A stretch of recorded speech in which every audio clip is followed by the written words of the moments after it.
Hello everyone, welcome back to the Lord of the Rings Online. This is Gnarlo here. Say hello to everyone, Gnarlo. Good boy. When last we left off here, we had talked to Halbarad, and he had told us it was time to leave the area of Lanark here. We are going to be leaving the Enedwaith and working our way down through Dunlin. The question was, which way are we going to go? Were we going to accompany Prestadir over here and go through the Lich Bluffs and down to Dunlin through the Bone Vales here, take the more eastern route? Or were we going to go down through the Mornshaws here and into the area of the Trum Dreng over here with Breguer? And that's what we chose to do. We chose to join Breguer because I believe on my dwarf last time on Glenorin, I went with Prestadir. We went down through the Bone Vales. So I wanted to go a different, although I don't remember anything about the Bone Vales, I wanted to go a different route this time that I'd not traveled before. So that's what we're going to do. We're going to follow along with Breguer. Unfortunately, as I said, with Glenorin, I have already done this mission and already gone on through. And in fact, he is currently, we are about to catch up with him, he is currently pretty much in Galtrev here, which is kind of the capital city of the Dunland area. Kind of the central area as we move on closer and closer to Isengard over here. So he's been stuck there for many, many months now, as far as the story goes. We're about to catch up with him, and pretty soon he will be joining along, not as a duo, but he will be joining along in the background. And if we ever get to another quest like this, where we split off in two different directions, then I will bring him in, and he will choose the alternative route, or the alternative choice, and we will get to see both routes that we can go at that point in time. So we will have to wait for that. In the meantime, if y'all want to see what happens when we travel through the Bone Vales, well, we'll just have to wait till Narwhal catches up with us in about 10 years here. It is nighttime, so let's load up the Matham horse. Sorry, not the Matham horse, the horse of Michael Delving. So we can use our lantern and all here in this beautiful, beautiful Enedwaith night. Said it is gorgeous. I would be glad whenever, and I am happy that I'm doing the stuff with Narwhal that I'm doing, the whole LOTRO stuff where you get to come into each zone and see what all the different quests and all the different flavor. Because there's so much more that there is to do in this. I mean, think of all the ones, the deed we had where we go around and find the different burned out farms scattered about this area.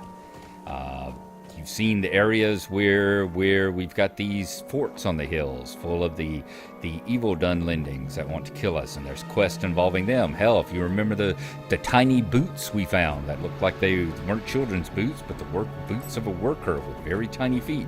Something that would fit someone of my stature, for instance. You know, the mystery of where those boots came from, that is still unsolved. So there's still so much to do in this game, that we are just not going to be able to get to in this particular playthrough, because we are just traveling along on the epic line, traveling along, seeing if we can get on down. I want to get on down and see if we can get closer to getting caught up in the storyline a little bit.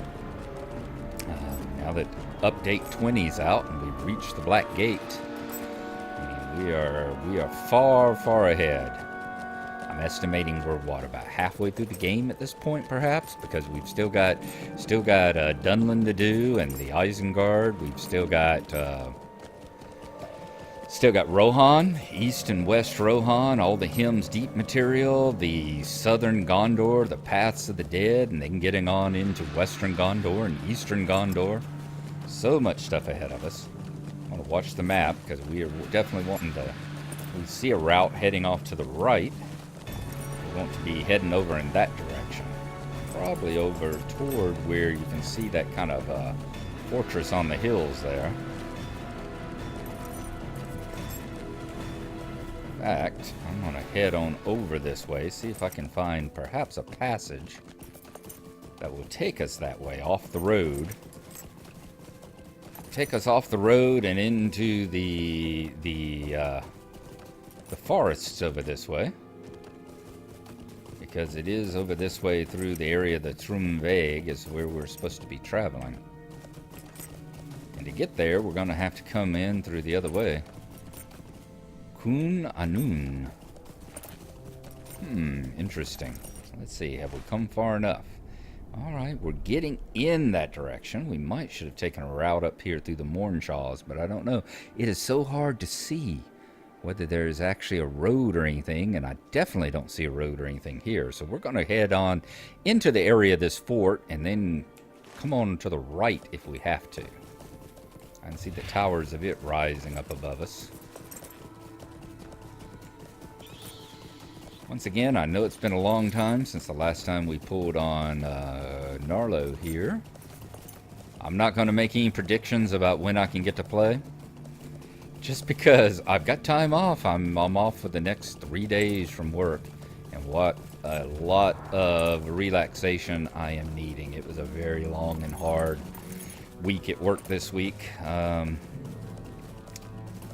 Very difficult patients, very involved patients. Makes for a very difficult night, makes for a very long night. And put 3 of those in a row, and I spent yesterday pretty much just sleeping and relaxing and rewinding from the stress of it all. Some very sick folks that we've been working with at the hospital, but you know, I can hope that I'm going to be able to get time, and you know, I try and make these predictions like, yes, now that that's over with, tell you what, we're going to take the road here southwardly toward the fortress, see what that leads to, and then, like I said, circle around to the west if we have to. I said I try and make plans and go, yes, I've got this time off. I think I'm going to be able to get up these episodes and everything, but I've discovered here now that having a wife who is in semi-retirement, and we're speaking about in more retirement than the semi part, that it is amazing how much she can find to fill up my free time. In both just chores and things that need to be done, and places that need to be done, and errands that need to be run, and all that. And also simply the fact that, as I've said before, you know, surprisingly, we're discovering that we actually enjoy each other's company. Almost more than I enjoy playing video games. So there you go. It's disturbing, isn't it? That is quite the ruined fort there. And like I said, here we go again. There's obviously a story behind this fortress, behind this ruined fortress here. There has to be a story. I'm sure there's quests that go in. You find out the background, what's going on. Why is this place here? All this stuff. And you're never, you know, what are with these burned out tents here? You know, these are obviously burned out camps and encampments here.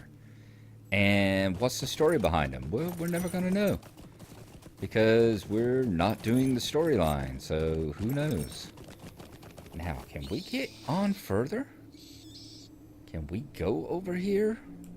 Let's see if we can find a way around this area here. Looks like this is pretty heavily sealed off on this side. I guess following the road was a bit of a mistake there. It's just going to lead us to this burned out fortress. There's a campsite there, however. That's good to know. Any of you hunter types that need to bind at a campsite or bring your group, there's a hunter site there. Tell me, do hunters do that anymore? It was a big thing back whenever I first started playing this game. It was a very good thing to have a hunter in your group. Whenever you were near a dungeon or a large battled encampment like that, you could always pull them out, and they could bind there, and they could always bring you to the encampment, so that you didn't have to wander across, spend all that time getting there. It was always nice to have. But I don't even know if they do that anymore. I don't even know if that's something that they have. Can anyone kind of bind to it anymore? I don't know. That's one of those mysteries. I just don't know. It's been such a long time since I've played in a group. Played in duos occasionally. We still get on. I still get on with Mind Fiend from time to time, and we will play and things like that. But I don't really do the group stuff any longer. Look at there, Hobbit Lamp.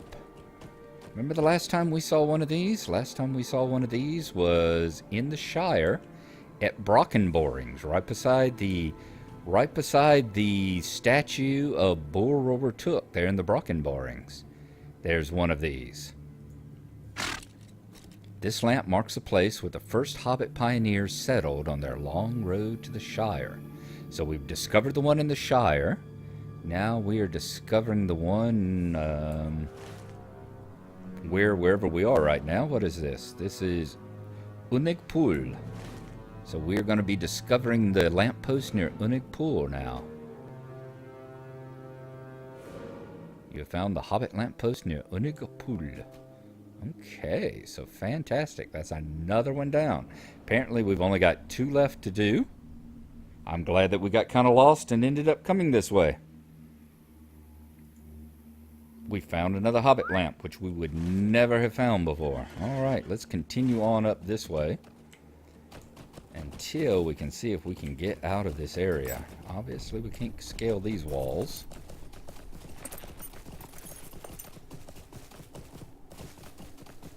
It looks like we're starting to get a little bit more grassy, a little bit more of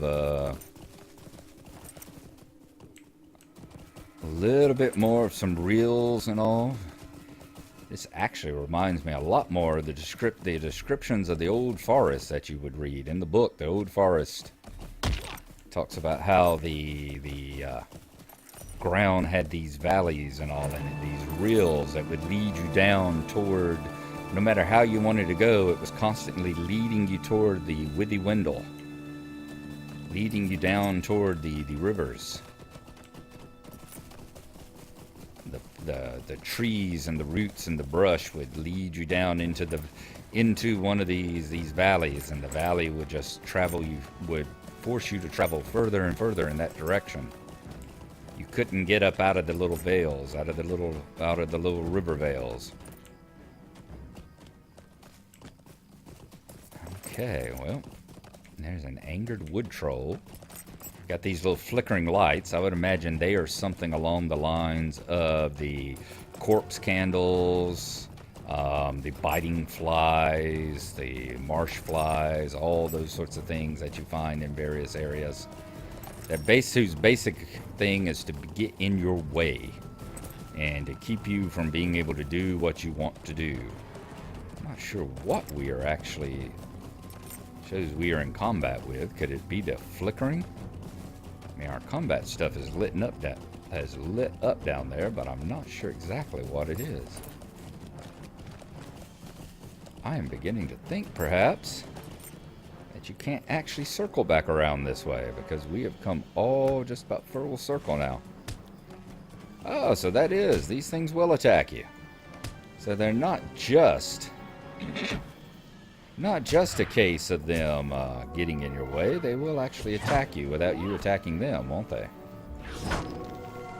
Not quite as innocuous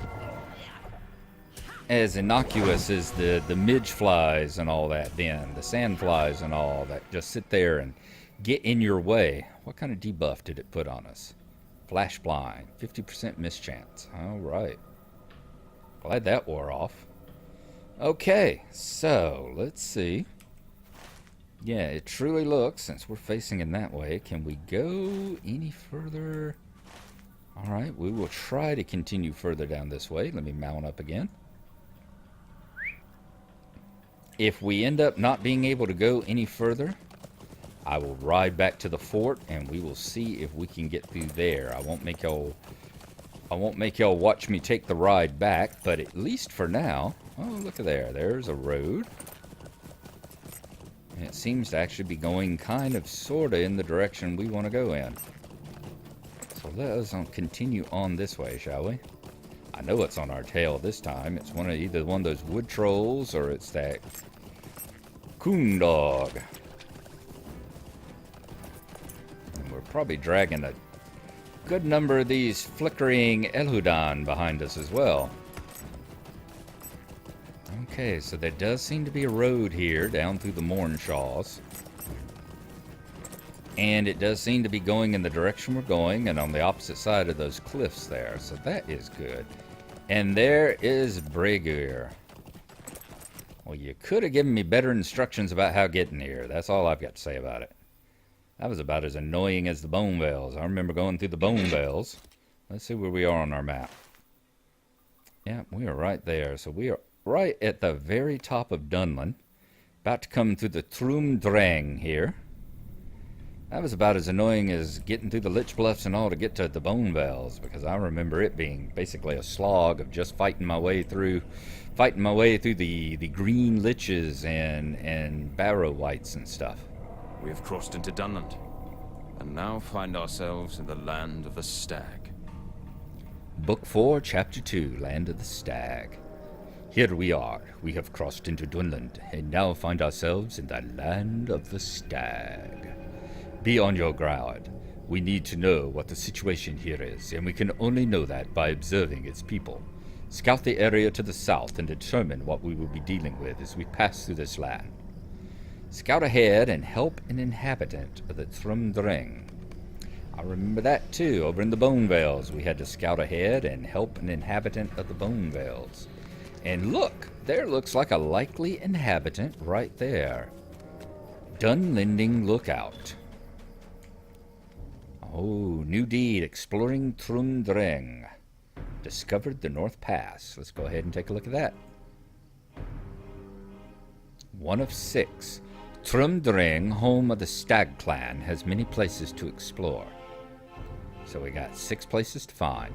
The North Pass leads from Trum Dreng into the Mornshaws of Enedwaith. Okay. Dunlending Lookout. Perhaps you are one of the inhabitants I'm to help.